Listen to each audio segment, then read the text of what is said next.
오늘 우리에게 주신 하나님 말씀은 마태복음 6장 9절에서 13절 말씀입니다.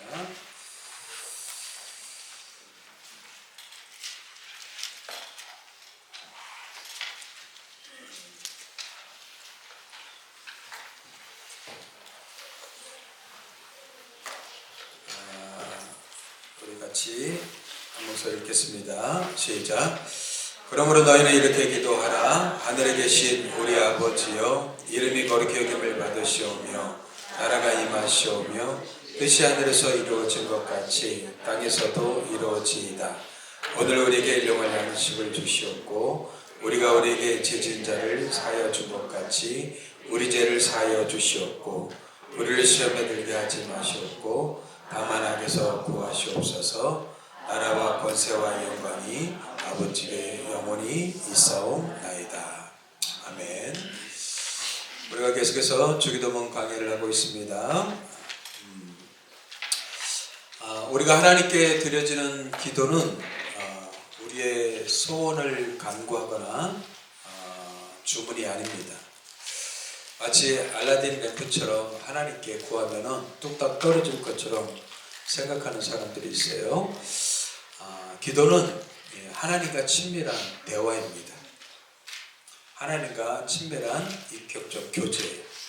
그래서 하나님과 우리의 마음을 같이 나누면서 우리의 마음이 하나님의 마음으로, 하나님의 뜻으로 충만해지는 시간이 바로 기도죠.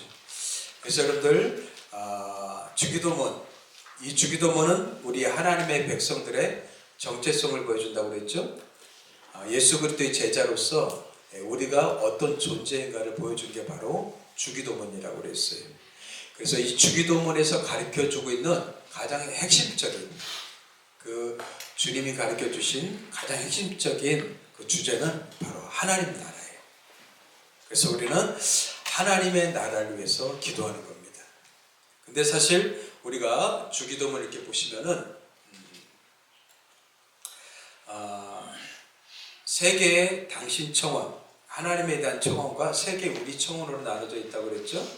그 하나님에 대한 청원 세 가지가 아버지의 이름, 아버지의 나라, 아버지의 뜻이라고 그랬어요. 근데 여기서 가장 중심되는 게 뭐예요? 하나님의 나라예요. 그 나라 속에 하나님의 뜻이 성취되고 이루어지는 것이죠.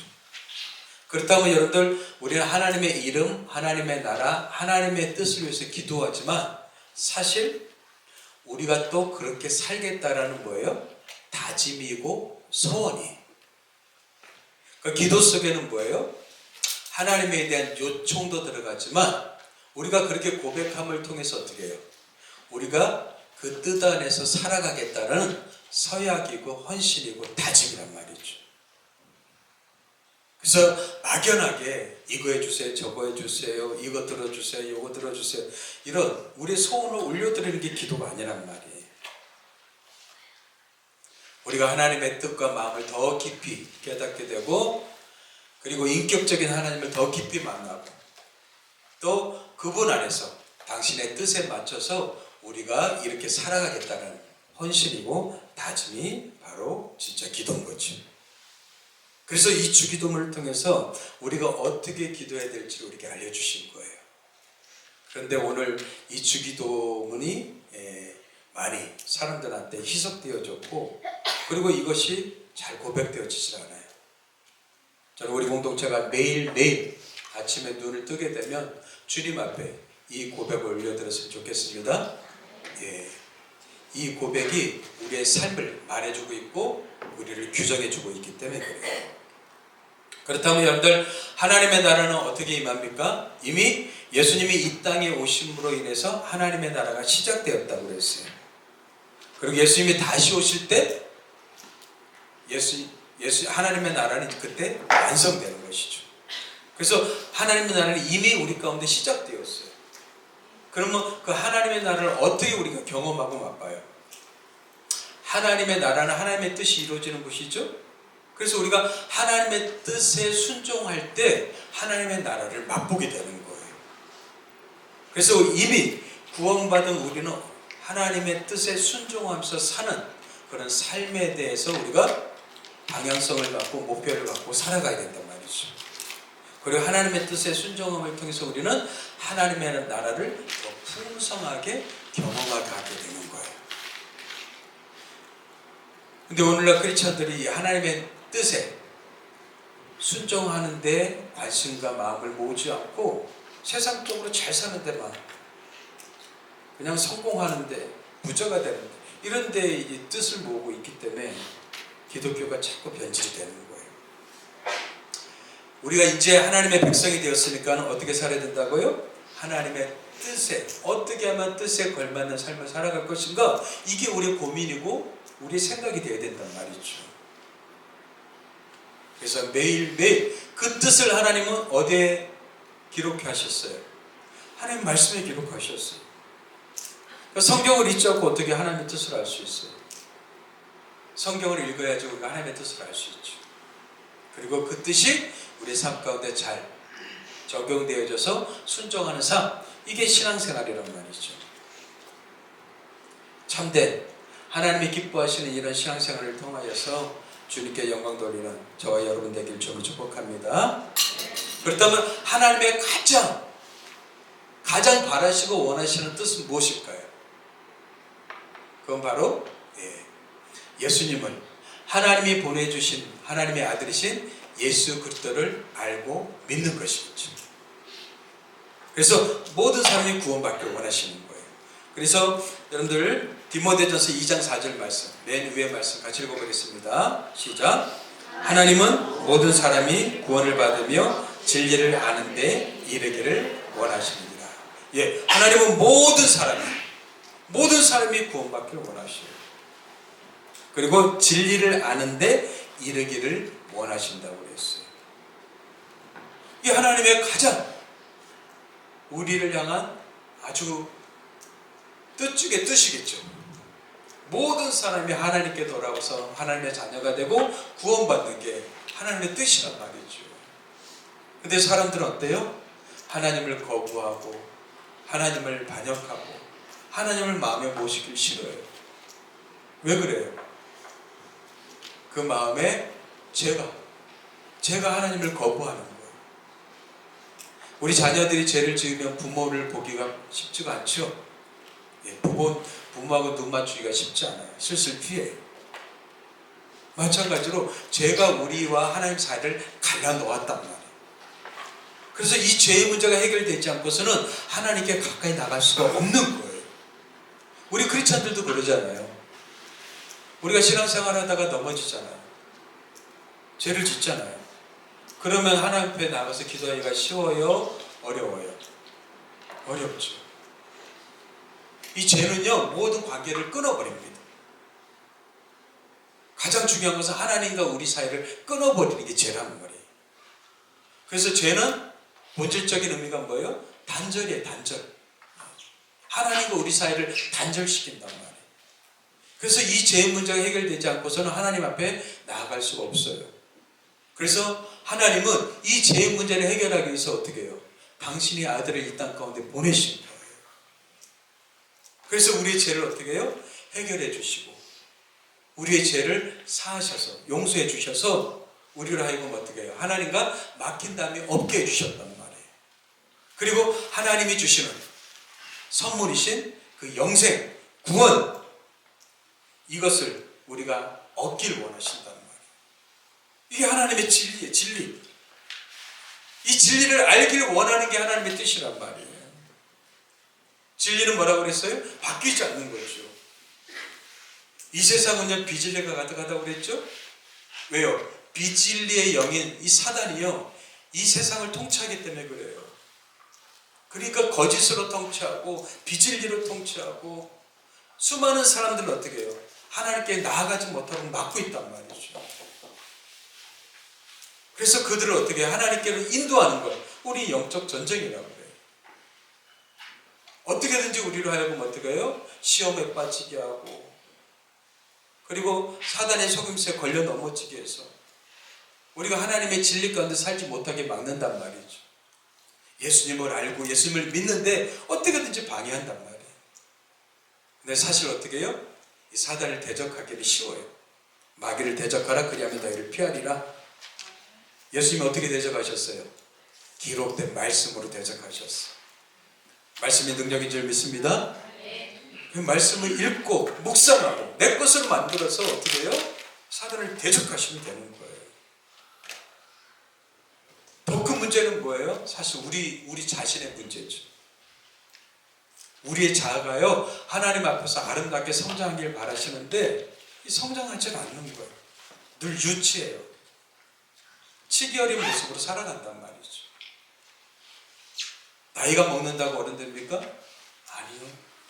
성장하셔야 돼요. 성장해야지 행복한 거예요. 성장하지 않으니까 마음이 좁아지니까 그게 고통이에요. 하나님은 우리가 성장하고 성숙해 가기를 바라셔요. 그래서 말씀을 우리한테 주신 거예요. 말씀을 묵상하고 깨닫고 진리를 적용시키면서 주님 안에서 아름답게 성장해 가길 바라는 거예요. 결국 성장은 뭐예요? 여러분들의 생각이에요. 생각이요. 헛된 생각, 허탄한 생각, 거짓된 생각, 추악한 생각, 이 생각으로 가득한 삶을 하나님의 진리로, 하나님의 말씀으로, 거룩한 주의 말씀으로 바꾸어가라는 거예요. 그 진리로 충만해지라는 거예요. 그게 우리를 행복으로 이끌고 우리를 멋진 하나님의 사람으로 만들어 가실 줄 믿습니다. 네. 그래서 여러분들 말씀이 능력이에요. 진리를 하는데 여러분들 온 힘을 쓰셔야 돼요. 다른 것보다도 세상 것은요 전부 다 수단이에요. 살아가기 위한 수단. 정말 중요한 것은 하나님의 진리죠. 요한복음 17장 3절에 그러죠. 영생은 곧 유일하신 참 하나님과 그가 보내신 자 예수 그리스도를 아는 것. 예. 여러분들 영생이요 하나님과 예수님을 아는 게 영생이래요. 여기서 아는 것은 그냥 머리로 아는 게 아니라 뭐예요? 경험적으로 아는 거예요. 경험적으로 알기 위해서 어떻게 해야 돼요? 하나님과 예수님과 친밀해져야 된단 말이에요. 그래서 영생은요 하나님과 친밀한 사람은 멀지 않습니다. 멀리 있지 않는단 말이에요.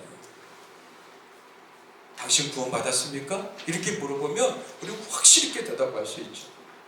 나는 구원받은 하나님의 사람입니다. 나는 구원받은 주의 백성입니다. 근데 하나님과 멀리 있는 사람은 어떻게 해요? 의심스러워요. 내가 과연 구원에 확신이 있는가? 하나님과 관계가 멀리 있기 때문에. 여러분들 영생은 딴 게 아닙니다. 하나님과 예수님을 알아가는 거예요. 그래서 우리는 신앙생활을 통해서 어떻게 해요? 삶으로, 말씀으로, 성령을 통해서 계속해서 알아가는 거예요.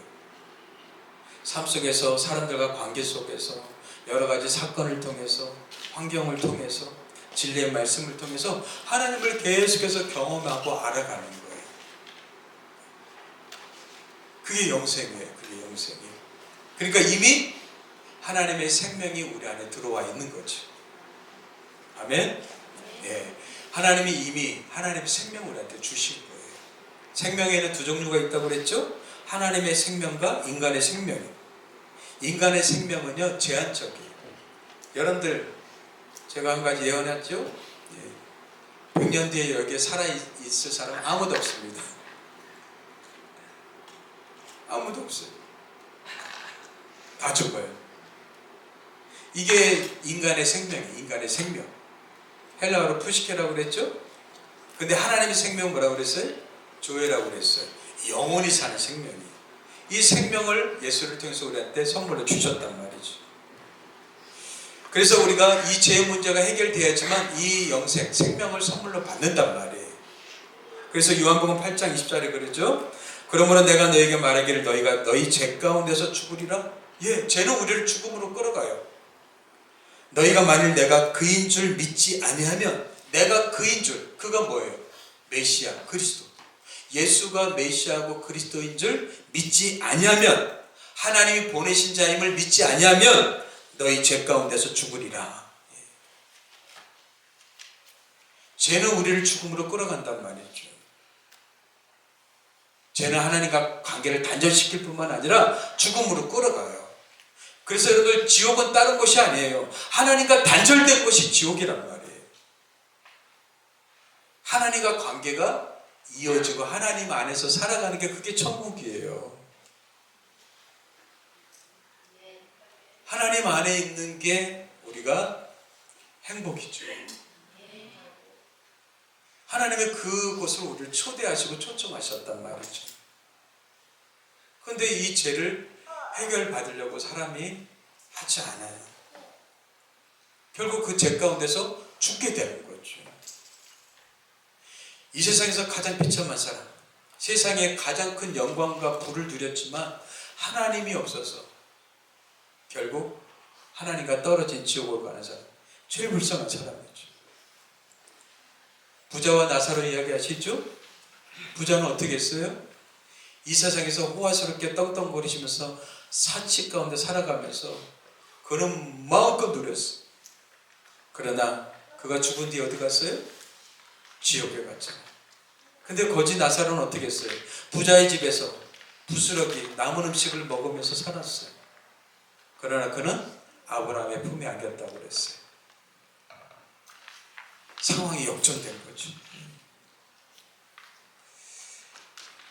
가장 행복한 사람, 하나님 나라에 들어가는 사람이 가장 행복한 사람이죠. 아멘. 끝까지 신실하게 믿음의 경주를 하시게 되길 주로 축복합니다. 흔들리지 마십시오. 요동하지 마십시오. 중심 있는 사람은 흔들리지 않습니다. 중심이 없기 때문에 흔들리는 거죠. 여러분들의 중심 속에 하나님이 거하신다면, 하나님이 함께 하신다면 우리는 흔들리지 않아요. 더 나아가서 로마서 6장 23절 같이 읽겠습니다. 시작. 죄의 삭은 사망이요 하나님의 은사는 그리스도 예수 우리 주 안에 있는 영생이에요. 죄의 값은 뭐예요? 사망. 하나님의 은사는 선물이에요. 하나님의 선물은 예수 안에서 영생, 하나님의 생명을 우리한테 선물로 주셨단 말이에요. 여러분들 어떤 사람이 그냥 우리를 사기치기 위해서 막 모여들어서 휴지 나눠주고 뭐 물품 나눠주죠? 그럴 때는 사람들이 몰려가요. 그냥 이 휴지 하나 얻겠다고, 휴지 하나 얻겠다고 막. 또 어때요? 막 전화까지 해서 사람을 초청을 해요. 초청. 야, 거기 갔더니 휴지 주더라 그냥. 그런데 하나님의 나라, 영원한 생명을 주겠다는 그곳에는 우리 초청도 안 해요.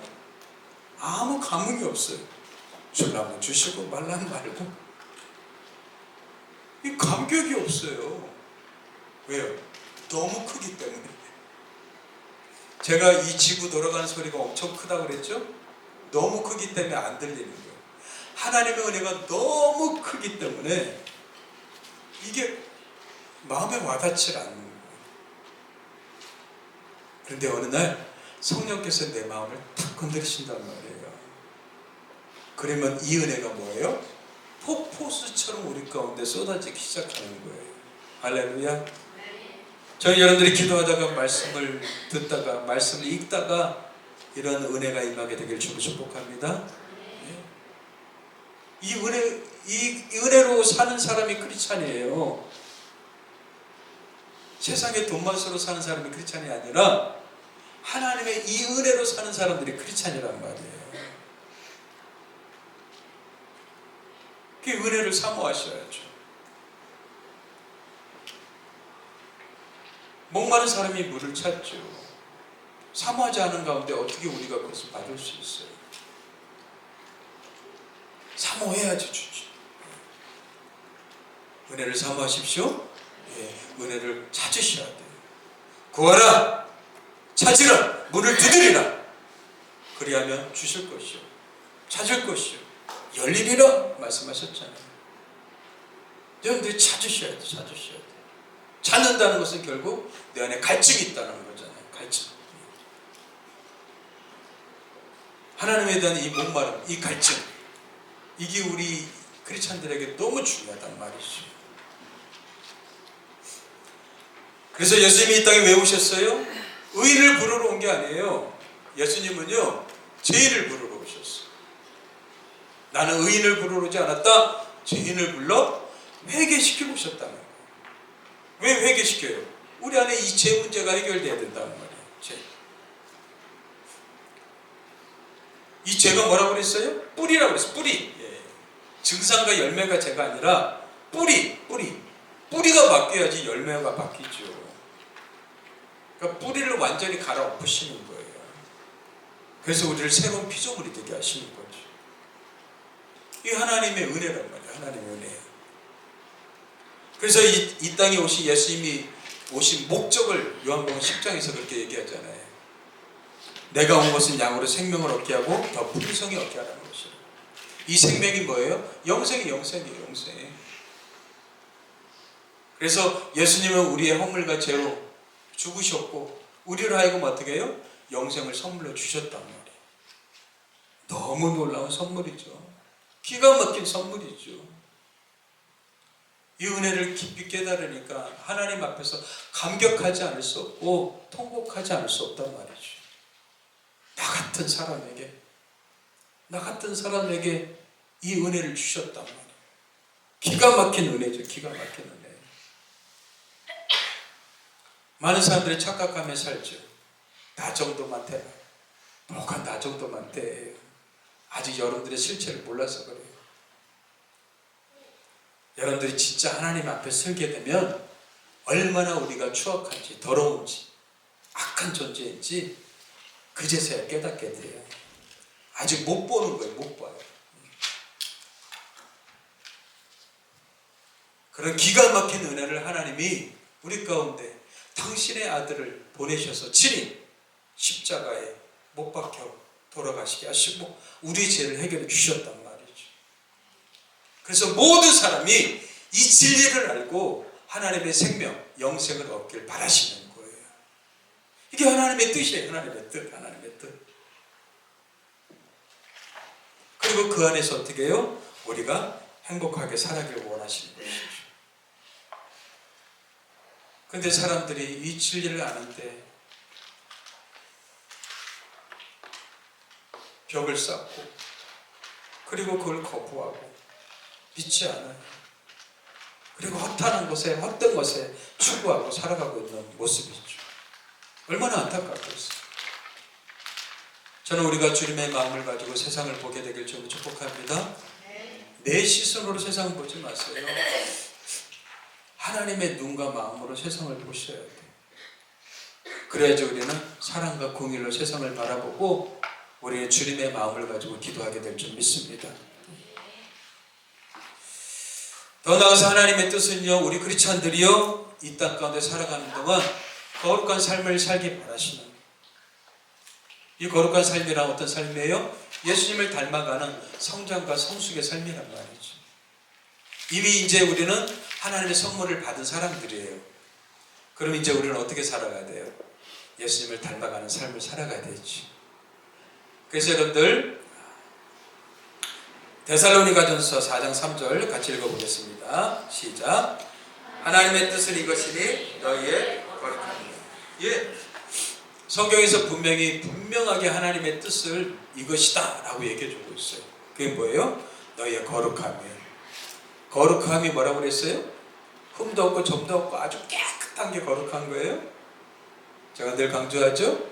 거룩함이란 하나님의 언약 속에서 특별하게 구별된 삶이에요. 그러니까 여러분들은 어떤 마음을 가지셔야 해요? 나는 세상 사람과 달라. 예. 나는 하나님 없는 사람과 달라. 이런 마음을 갖고 사셔야지. 나는 하나님의 자녀야. 나는 주의 백성이야. 이제 말할 때도, 생각할 때도, 우리가 삶을 살아갈 때도, 여러분들이 일터에서 일할 때도, 여러분들의 사람과 관계할 때도 세상 사람들 똑같이 그런 얘기 하지 말라는 거예요. 친구들 만나면 맨날 세상적인 아파트 얘기, 돈 얘기, 자식 얘기 맨날 걱정, 염려, 근심. 그럴 때 여러분들은 어떻게 하셔요? 그건 세상 사람들이 하는 이야기예요. 여러분들은 뭐예요? 그들을 위해서 기도해야죠.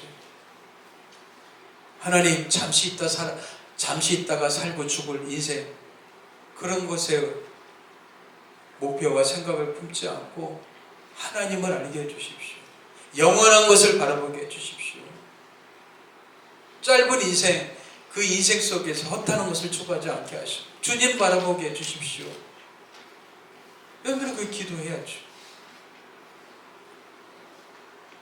친구들이 험담하고 헐뜯고 비난할 때 아니야, 너는 잘할 수 있어, 너는 할 수 있을 거야, 괜찮아, 다시 힘을 내, 용기를 북돋워줘, 힘을 불어넣어줘.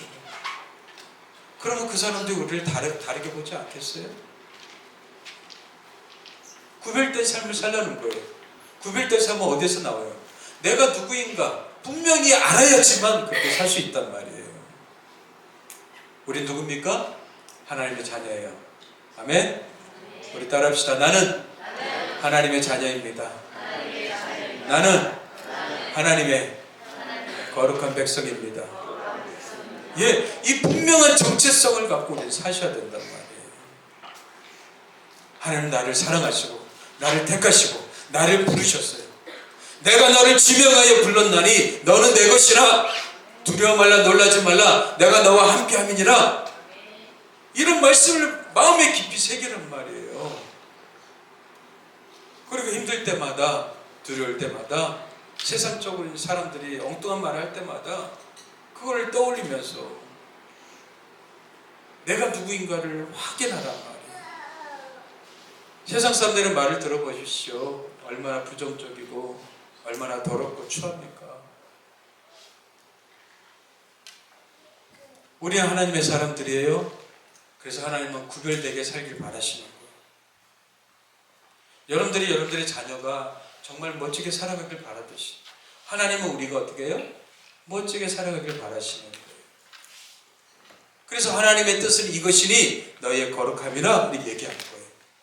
미가서 선지자는 뭐라고 했어요? 사람이 주께서 선한 것이 무엇임을 내게 보이셨나니. 선한 것, 선하다는 게 뭐예요? 아름다운 거예요. 우리 멋지고 아주 황홀한 그 자연을 보면 뭐라고 그래요? 정말 아름답다고 그러죠. 여기 꽃을 보세요. 겨울에 핀 꽃 얼마나 아름다워요. 우리 봄, 여름에만 필 줄 알았는데 겨울에도 이렇게 꽃이 피어요.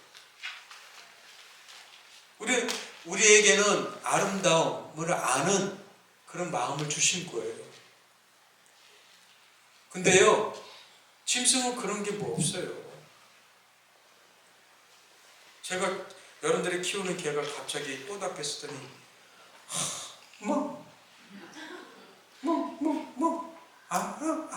아름답다 이래. 안 그러잖아요. 짐승은 그게 없어요. 근데 사람만 아름답다는 걸 알아요. 왜요?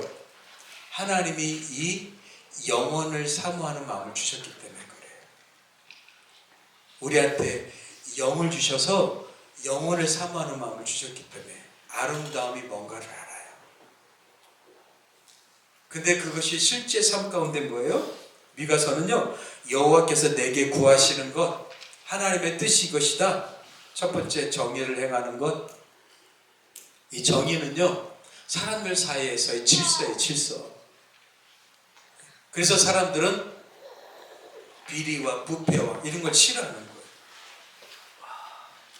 그걸 보면 어떻게 해요? 마음이 불편한 거예요. 그래서 삶 가운데 질서 있는 삶을 살기 원하는 거예요. 모든 사람들이 다 질서를 지키는데 어떤 사람이 그냥 줄을 서서 질서를 지키는데 어떤 사람이 끼어든다고 생각해 보세요. 그러면 어떻게 해요? 사람들이 인상을 찡그려요. 왜요? 아름답지 못하다는 거예요. 정의롭지 못하다는 거예요. 우리 크리스찬들이요, 이런 질서 있는 삶을 사셔야 된다는 거예요.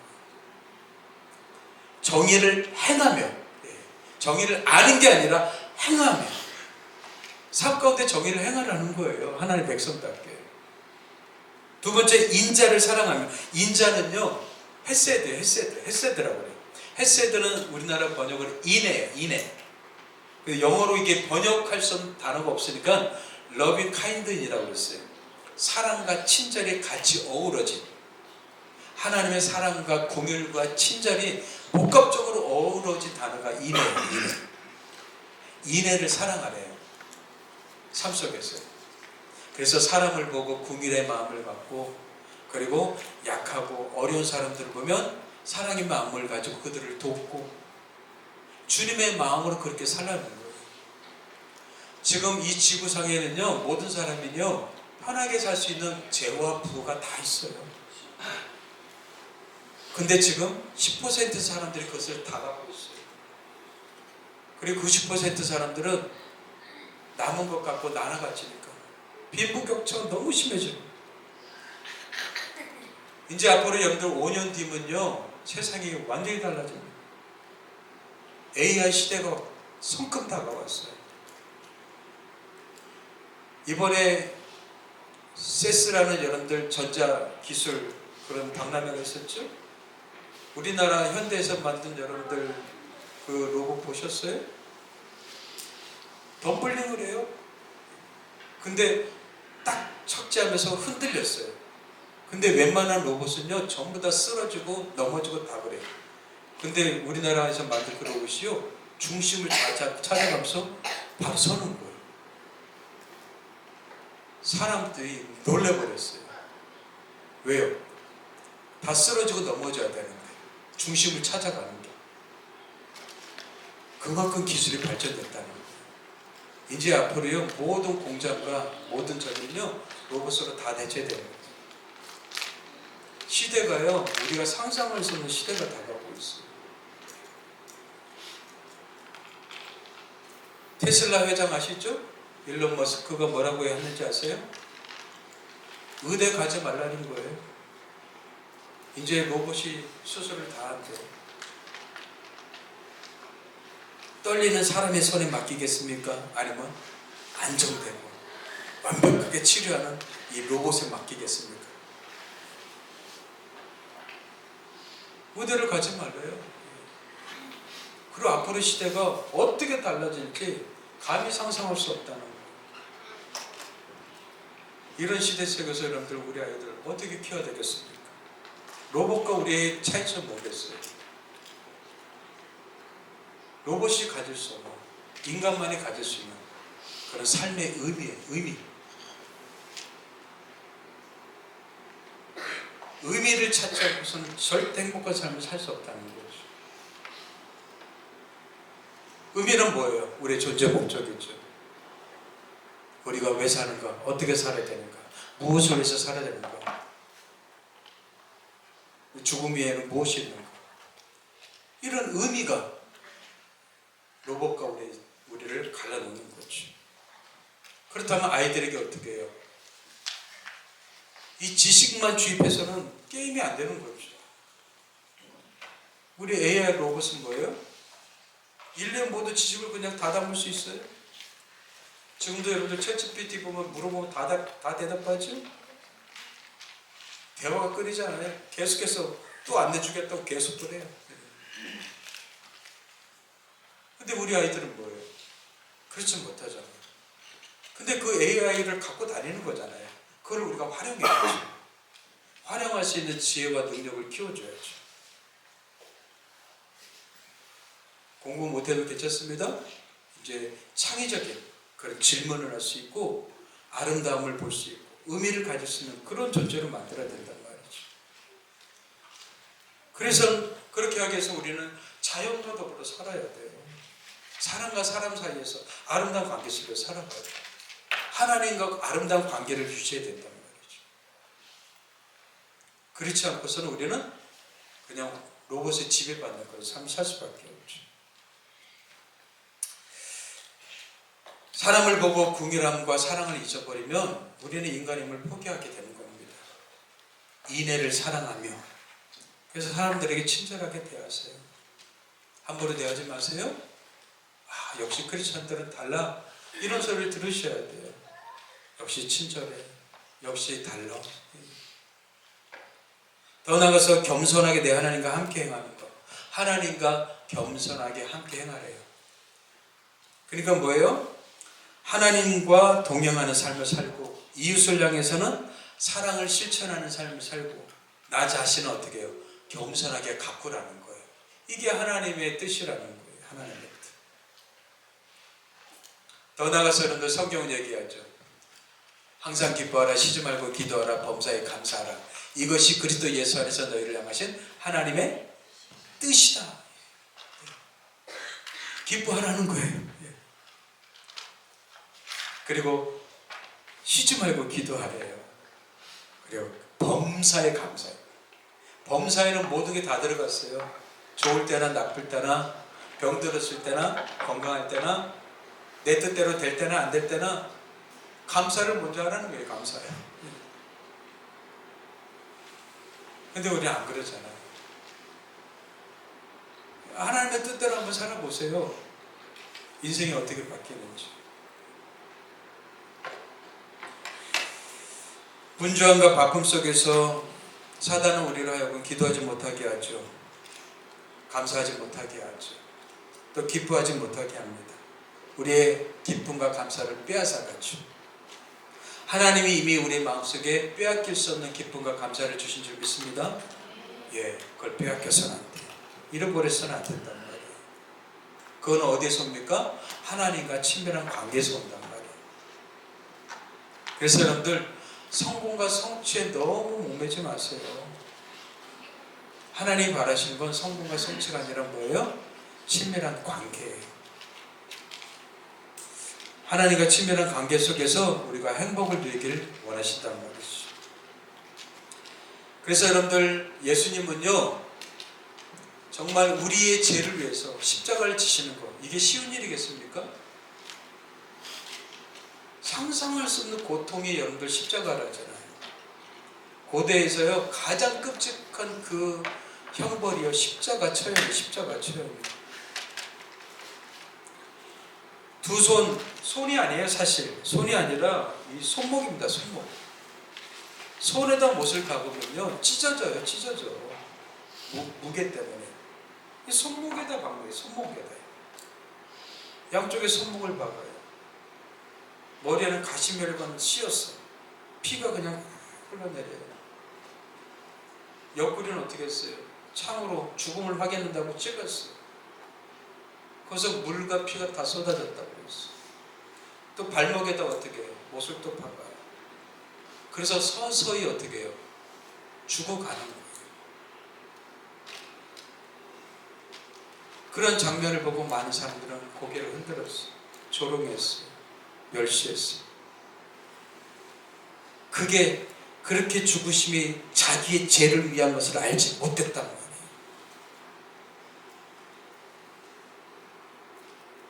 얼마나 미련하고 불쌍한 인생입니까?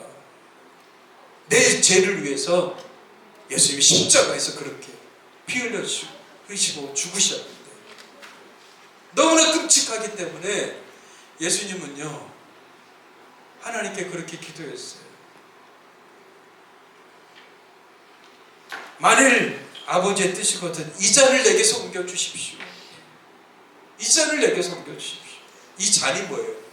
그 십자가예요. 우리는 그런 고통과 어려움에 직면하면 하나님 이 잔을 옮겨주십시오. 그냥 우리는 그렇게 간구할 거예요. 근데 주님은 한마디 더 붙입니다. 내 원대는 마시옵고 아버지의 원대로 되기를 원합니다. 그 끔찍하고 힘들고 어려운 상황 속에서도 내 뜻이 아니라 내 생각이 아니라 하나님의 뜻대로 되길 원합니다. 이렇게 기도했단 말이죠. 많은 사람들이 기도를 착각합니다. 내 생각을 하나님께 요청하는 걸 기도라고 생각해요. 아닙니다. 하나님의 뜻을 알아가는 게 기도예요. 그리고 내가 하나님의 뜻대로 살겠다라는 결단과 각오, 약속이 기도란 말이죠. 저는 여러분들이 기도에 대한 생각을 좀 바꿨으면 좋겠어요. 우리가 성경적인 기도를 해야 되잖아요. 주님이 기뻐하시는 기도를 해야 되잖아요. 예수님은 모든 권한을 하나님께 내어드리고 전적으로 하나님의 뜻에 순종하겠다고 말씀하셔요. 뭐요? 주권이 나한테 있는 게 아니라 누구한테 있다는 거예요? 하나님께 있다는 거예요. 그게 바로 크리스찬이란 말이에요. 내가 이제 내 인생의 주인으로 살지 않겠습니다. 내 인생의 주인은 하나님이십니다. 하나님의 뜻대로 살겠습니다. 하나님 말씀하여 주옵소서. 내가 그 뜻에 순종하겠습니다. 이게 기도란 말이에요. 이게 기도예요.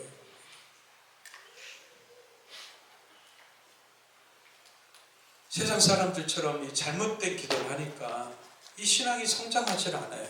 신앙이 자라지 않는단 말이죠. 그리고 우리는 늘 어떻게 욕심과 자기 탐욕을 길들이지 못하고 욕심에 따라 기도를 해요. 그래서 여러분들 야고보서는 그렇게 얘기합니다. 너희가 얻지 못함은 구하지 않기 때문에. 기도하지 않기 때문에 얻지 못해.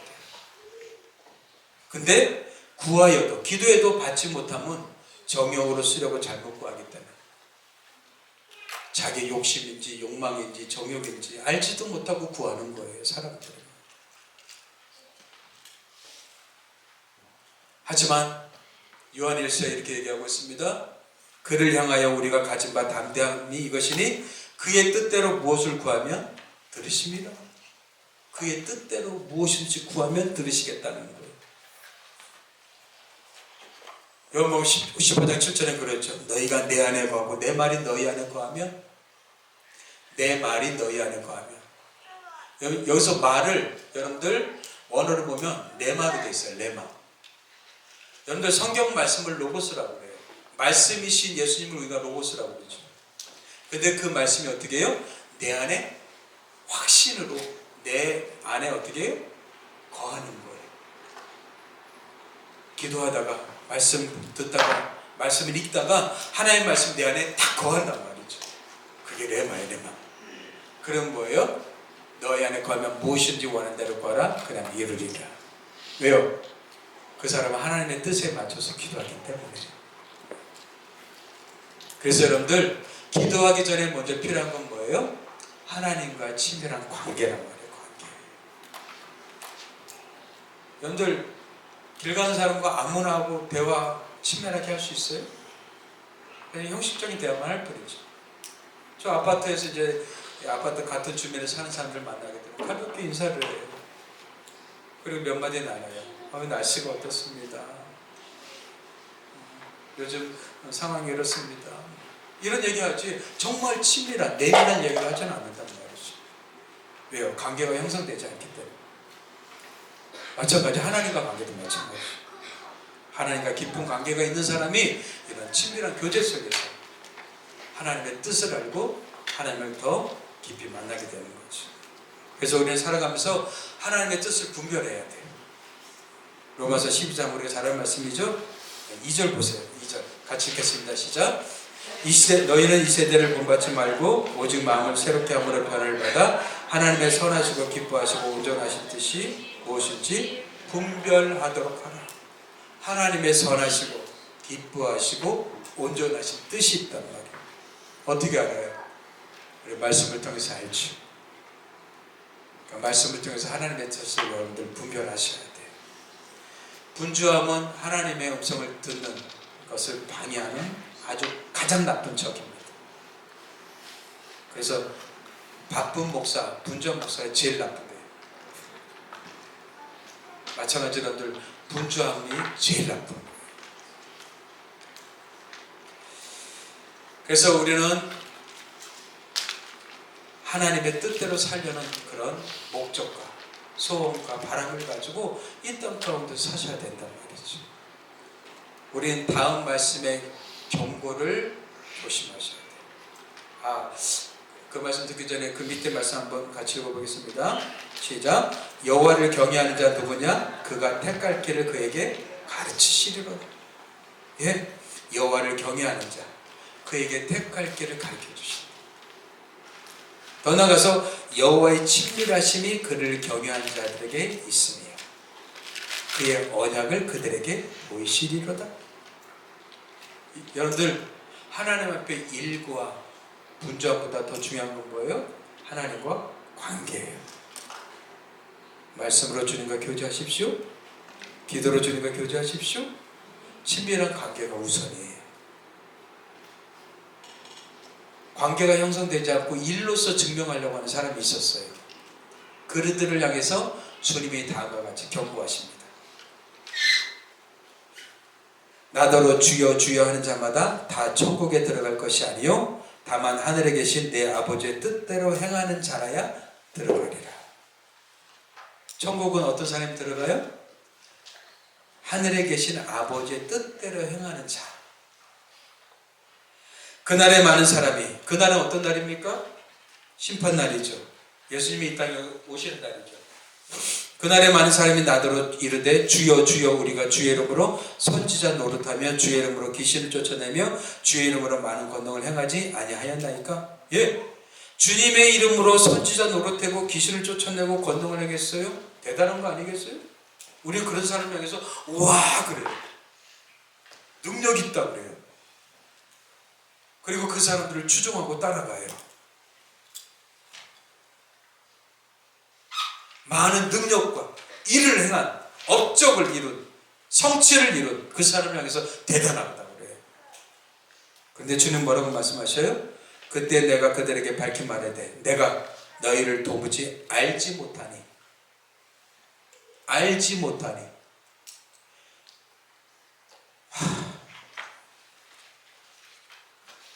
마지막 주님 앞에 섰을 때 나는 너를 모른다. 이것처럼 끔찍한 말이 어디 있어요?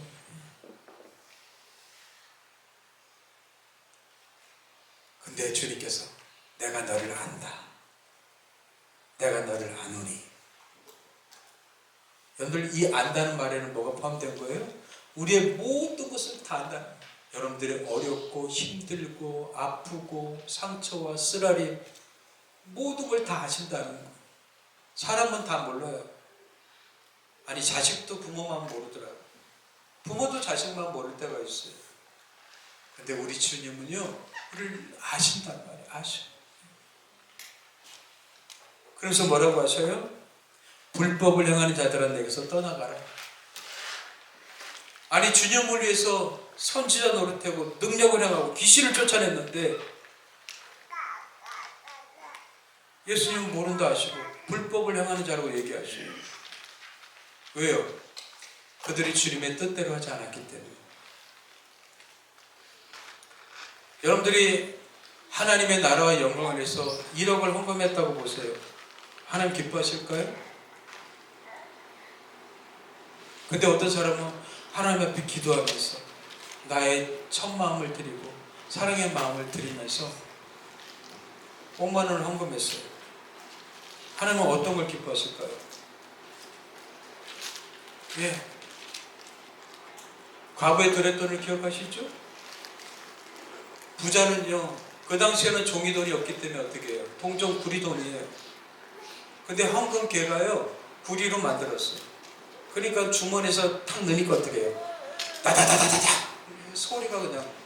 근데 멈추질 않아요. 얼마나 많이 넣는지. 그래서 사람들이 다 쳐다볼 거 아니에요. 근데 갑은 어떻게 해요? 두랩돈. 가장 작은 돈이에요. 근데 예수님은 생활비 전부래요. 넣었더니 딸랑하고 끝났어요. 사람들은 뭐예요? 다다다다 하는 소리에 거기에 시선이 몰렸지만 딸랑한 소리에는 전혀 시선이 가지 않죠. 근데 주님은 누구한테 향했어요? 가부한테 향했단 말이죠. 여러분들 하나님을 위해서 많은 일 하지 마세요. 많은 일 한다고 하나님 다 기뻐하시는 게 아니에요.